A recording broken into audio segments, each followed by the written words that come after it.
అక్కడ just 50 rupees మాత్రమే charge చేస్తున్నారు. కొండపైన డబుల్ రేట్ 100 రూపీస్ ఛార్జ్ చేస్తున్నారు. అందుకే కింద తీసుకొని వచ్చేసేయండి. ఆల్మోస్ట్ కొండ మీద అన్ని డబుల్ ప్రైజెసే ఉన్నాయి. వాటర్ బాటిల్ కూడా 30 రూపీస్, 40 రూపీస్. ఏ కూల్ డ్రింక్ అయినా అంతే. అండ్ టిఫిన్ కూడా అదే ప్రైజెస్‌లో అయితే ఉంది. మీరైతే సత్రంలో తినడానికి ట్రై చేయండి మాక్సిమం.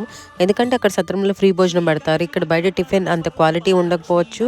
టేస్ట్ కూడా ఉండకపోవచ్చు. మేము క్యూ లైన్‌లోకి స్టార్ట్ అయ్యేసరికి టైం వచ్చేసరికి 12:30 అలా అయ్యింది.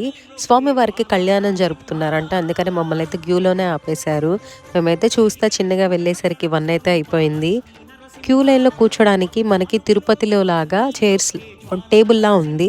సో, అందరం అక్కడే కూర్చున్నాము చాలా సేపు వరకు. తర్వాత 1:15కి అయితే మనకి క్యూ అయితే వదిలేశారు. కొండ మీద నుంచి లొకేషన్ చూసారా ఎంత గ్రీనరీగా ఉందో. బట్ వానలు లేకపోవటం ఎన్నో చెట్లయితే ఎండిపోయి కనిపించాయి. కొండెక్కేటప్పుడు కూడా మనకి చెట్లు అలానే కనిపించాయి. చూసేయండి మా ఫ్యామిలీ మొత్తాన్ని ఒకసారి మేమందరం కలిసొచ్చాము ఫ్రీ బస్